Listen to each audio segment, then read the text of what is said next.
it this long since I started. Now, this year is different. It's true. But that's why we different. Oh, hey, Chatter. The Patreon dropped and I was up like it's the first day of school with a fresh outfit picked out. Because I feel like class is about to be in session with this new energy on the JBP. I could not wait to get in here and watch this episode after episode 882 and the laughs that they gave us. Oh my goodness. So jumping into this one, Joe Budden calls out Mark Lamont Hill for appearing on the Native Land podcast, not because he appeared on it and went home, but because Joe had to find out on the internet when he got home after the pod. Opened up YouTube, and the first thing I saw was "Welcome Home, Mark." Oh, Native Land. Yes. Still happy to be here. I'm happy to be home. It seems like Ish is starting to rub off on Mark Lamont Hill. And they must be having the water debate again because I see Ish over there with his Saratogas. And I only noticed it just because I saw an auntie on TikTok showing us how to make a bottle tree. And as you can see, all of the bottles are blue. And pretty much the cobalt blue. And there's a reason for that. Now, can y'all see why Mona's growing on me? Listen, if I don't take my notes, I will have y'all over the river, through the woods, and in the forest, okay? But that is not what I want to talk about right now, Chatterboxx fam. I want to talk about Mona and Joe possibly striking podcast gold, or since Ian and Joe are both saying podcasting is a thing of the past, I want to take a moment to reflect back, which I will get to in just a few, to a question Joe asked in episode 769, Milk of Magnesia. So let me walk you through my thoughts. Mona mentions that this pod is different. Now, we already heard Joe say that Mona's going to be in his mentorship program, and it went from give him 6 months to about 4 to 5 years to get her straight on this pod, that she is a free agent. She has been out of her prior deal for months. My contract's up. And she plans on still doing her content. It sounded like independently, although Joe did ask to see a text that she had received, and that text did not sound good. But with Mona being used to doing 1 hour episodes, whereas this one, we know they pod pretty much all day, right? Joe just dropped and gave us almost 8 hours of content and episodes on Friday. So that explains why she talks the way she does in like a rush. Like she's got to get out all the details. She's got to tell the story. But I do know her stories have stories. And even though she's a bit long-winded, she is funny. And I think Joe can help her refine that. He does give her hints and shots he takes at her, like this one right here, where she got lost in her story. This is the 70s. Mona, I don't fuck with it. Just give me a second so I can play more of you. See, Mona's vibe is more down to earth, low key. It's not prim and proper. It's not the baddie and all that stuff. And Mona could probably be all those things, but that's not the energy she's coming with. And I think that is where it was going wrong on the pod. And this is just a sidebar. See, I'm about to take y'all through the forest, but just hang with me. To me, it was losing that man cave barbershop vibe where they can just talk about whatever topic they wanted to and just chill, you know? And for some of us ladies, sometimes we want to chill with y'all too and just kick back, throw on some sneakers and be in the man cave and just acting a fool. Mona's personality type is going to allow the fellas to relax, to let their guard down, to be comfortable, and it feel like a safe space for them. Like they don't have to go home and explain anything after. And I know you are probably saying to yourself, Chatterboxx, what in the world are you talking about? Or maybe you're not. Maybe you understand where I'm going with this point, right? Because on this Patreon episode today, I Am My Ancestors, they mention this and it takes me back. All right, so y'all really want to keep it a buck? Like a Yo, me and Joe used to be looking at each other making side jokes during the pod. So to cover up your eyes and your face, Joe started wearing glasses so that people wouldn't see him making the funny faces. So I'm like, yo, I need some of these. You haven't even worn them like at work to cover your eyes like we used to play about. They home. I ain't. think Ain't got no reason to do it. Are you Ain't got no uncomfortable reason no taking- more to cover your eyes up. Troublemaker. Yeah, I Don't get- wink at me no more. I don't know. I don't wink at you. I don't think you've worn shades since Yeah, been a while. a minute. But for me, honestly, 3 months. That's about right. Nah, about 4. So we're going to go back in time. And what is 3-4 months? Back to August. What happened in August? Melyssa Ford went MIA. So I'm going to play this clip for you as an example. No, because you Say are it. crazy. After the Patreon episode, they posted the picture of Ish with the dog on the dog's Instagram page. Talking about stepdad. And she just thought that was so hilarious. Wait, What? Mel, what? Mel, you did that? No, you in violation, yo. No, you're lying. Now, for the sake of getting this video out today, I will preface this by saying I do not lay all of the fault at Melyssa Ford's feet because some of this was the guys as well. Some days we were getting the flower child, some days we were getting the vixen, and some days we were getting the journalist. And I think that frustrated viewers like myself, who we didn't know what we were going to get and who was going to show up, as well as doing different things that could have caused problems outside the pod or even in BTS footage where there were interactions like this. Hey, yo, can you just say no? Me? No! Oh. You! I text you. Oh, Disney on Ice. But you text the wrong person, first off. Secondly, watch how you Bullshit. address me, Mike. You just go, yo, can you... What? The text says Mel and Danny, friends of ours, right? So no, I wasn't sending it to the wrong person. If you don't want to go, then just say no. Hey, yo, dog, stop performing. I'm not performing. Say hi-ish. Yo, I sent you a text message, blah, blah, blah, blah, blah. You don't start the conversation. Now, as much as I did like Mel on the pod, I did point out at times she did overstep, and some of them were very egregious. So where it was one thing to pod and be performative, but some of the things that she would do were way over the line. Like I remember one, and I wish I could find the clip. I was searching for it. I couldn't find it. But it was one where she looked at Joe and was like, yeah, I could see how people say you can seduce women or something to that effect.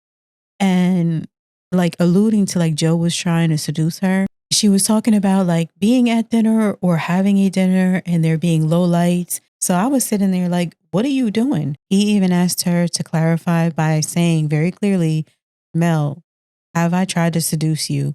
And she said no. And so this was one of those sunglass moments where I thought he was going to lose it. And you can see the shock in Joe's face and everybody else. Like the way he looked at her was sincerely heartbroken. I had to pick my jaw up off the floor. And it was that moment that I was like, this is not going to work with Melyssa being on the pod if she's going to be doing stuff like that, because that is bad business in itself. I even went back and listened to her podcast, I'm Here for the Food, with Lamont Hill a while ago, and how she introed him on the pod was like she had to prioritize how they met and when they met and all of this stuff, as opposed to the topics that they were talking about, which was COVID and politics and all of that, when she was on there with Blue. Blue, I know you through your work, and I admire you, and I respect you, and I think you're dope. And I would have come on for you, Melyssa. Aww. I would do anything for you. So you know, I don't need a quarantine tonight to come on your show. I would have come on any day you asked. Okay, well, when the quarantine is lifted and, like when everybody starts to, get back to some semblance of normalcy, Lord only knows when that is. 2021, Then you have a seat on the couch at the studio. It's we'll keep it warm for you, okay? So just in case anybody doesn't know who Mark Lamont Hill is, I mean, we've been living under a rock, but he's a social justice advocate. He's an organizer. I met him when he was a professor at Columbia University. Calm down, Melyssa. We can see you. Sorry. That was a lot of information. Because, I'd always heard his name. And then when I saw him in person, I think we were on a panel together, right? At, what university was it? It was in Florida. Where they're bugging out right now. We actually met in North Carolina, and then we did another panel together in Florida and Miami. I love doing that speaking circuit thing, whether either I'm on a panel or moderating the panel. It's a lot of fun. So, it's when you hear this name, Mark Lamont Hill, it sounds like all official and like important and stuff like that. I think it was Dr. Mark Lamont Hill. Oh, you better flex, doctor. Now, while I only have the audio and we can't see her because she took those videos down, you hear Blue make a note of like, Melyssa, calm down, girl. Okay. So that in of itself tells you a little bit, and given what we know present day, and maybe the vixens aren't what the JBP needs. So to me, having Mona on there is going to allow them to have that relaxed feel. And when you have employees that are relaxed, it's going to create a less stressful work environment. They're going to be able to produce better, and we'll probably even start seeing even better content out of them, as opposed to reacting and saying, oh, they're just sitting there quiet or they muted up. You know what I mean? Then Joe brings in Sasha. And for me, she wasn't a fit. And this is just from a business perspective of owning my own business and running it, and knowing that you can't have certain things because it will get you in situations that you didn't even anticipate. So no hate to the ladies. They are all gorgeous. They all have great personalities. I just am sharing my perspective as, again, someone that runs their own business, as well as a viewer, and learning from Joe and how he runs his business. But with Mona, I like that she keeps it real. She's down to earth. And over time, Joe is going to be able to help her bring out those best parts and to know what to hold back. And for me, I'm here to learn right with her. This whole podcast is a study for me. And I love the episodes like where he had Pablo Torre on there. I love the guests that drop some gems with business knowledge that I can take and implement in my daily life or my business, things like that, things that will help me evolve and grow. Kind of way, I made it so that my fan base hates guests. They hate them. They don't give a fuck who it is. Oh God, they rather just hear me talk shit. Ain't that crazy? That's a lot. That's good. A lot of them are like that. Yeah, they don't like. But yeah, exactly. That's good. Otherwise, they are correct when they are talking about viewers like me who do not like guests. Because I'm the type of person that I will go, whether it's intern, whatever you want to call it, or get a job as an independent contractor, so I can learn from those people running the company and then take that and add it as another arrow in my quiver. Okay. So I love the business gems and things like that. Like when Joe was talking about, I believe it was at Complex, how he was there first thing in the morning. He was talking to everybody. He was looking at the different rooms. One of the things that my father taught me is that he didn't train people based on the position they were applying for. He trained them for his position. So that is how I always approach things. And I hope Mona takes that approach and learns from everyone around her at the JBP, guests as well, and takes that information and evolves into a better comedian, a better potter, and a broadcaster. She really is a diamond in the rough. And so many of y'all are saying she is podcast gold. And I couldn't agree more. While some others are saying that she's just a little too unfiltered. She's just a little too rough and raw. I think that's very fancy. She gave you a warning beforehand that her favorite comedian of all time is Richard Pryor. So you should already know she's inspired by him, what she's coming with, and to brace yourself. That whatever you heard, I don't need no money. You know, she said, all I want from you is Thanksgiving. Bring me by turkey. As a matter of fact, she even says it again on this Patreon. Because Richard Pryor is my absolute favorite. I love him so much. It makes me sad when I think about it. And I mean, we can't have it both ways. Hello, have you met the cast of the JBP? The whole thing is unfiltered. Like here, they can really feel like they chilling with us. You feel me? Like, especially when we do that thing where we don't just jump at the topics, we just shooting it. I think that that's really important when you like sharing with the people like that. Like we all chilling together. This feels like that. You know what I mean? I can already see the progress from where Mona started day one with the Joe Budden podcast. And Joe has already mentioned give him 6 months. Initially, he said 6 months. And then as Mona talked more, he was like, all right, 2 years, 4 years, maybe 5 years. But I can see if she stays under Joe's wing, she is really, really going to be refined and be a beast, okay, in this podcast space. And not even the podcast space, because Ian and Joe both have talked about podcasting is a thing of the past. So it's going to be interesting to see as Mona grows how she and the pod evolve together and what the next chapter will be. So with that comes the question I mentioned in the beginning of the video. I believe it was from episode 769, Milk of Magnesia, where Joe asked Flip, do you think you're advertiser friendly? Now, I believe on the latter part of that one on the Patreon, he does go on to ask Melyssa that as well. I mean, next time, nigga, think about your mans when you shooting a commercial. I like where your thought process is right now. Do you think that you're advertiser friendly? The reason this popped in my head is because normally that episode 882 would have dropped Saturday morning, and instead it didn't drop until Sunday, I believe. So I started scratching my head, and then all my little computations started happening. Was like, well, why would they delay the drop? And I started thinking, maybe because of the content. Either two things were going to happen. They didn't drop it, and the fans were going to go crazy. And you know how us fans get, right? Or they drop it and it goes viral. A small piece to get a larger pie, but sponsors, advertisers, all of that at play, right? So is Mona advertiser friendly? That is the question. And what does that even mean? So I put together this list of what I would speculate they would mean by advertiser friendly. And the latter part of that question is, what advertisers are you marketing yourself towards?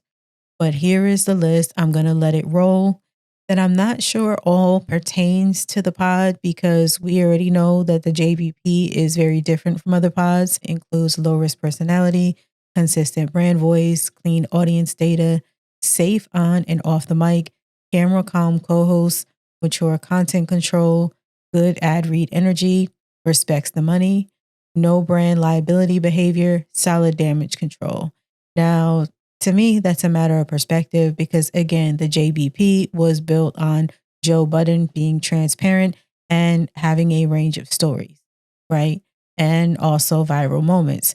So I would be interested to know what an advertiser-friendly co-host looks like for the JBP. Do you think Mona is podcast gold? And how do you think she will do under Joe's mentorship? Drop your thoughts and let's talk about it in the comments. Like, share, subscribe, and go check out my Patreon.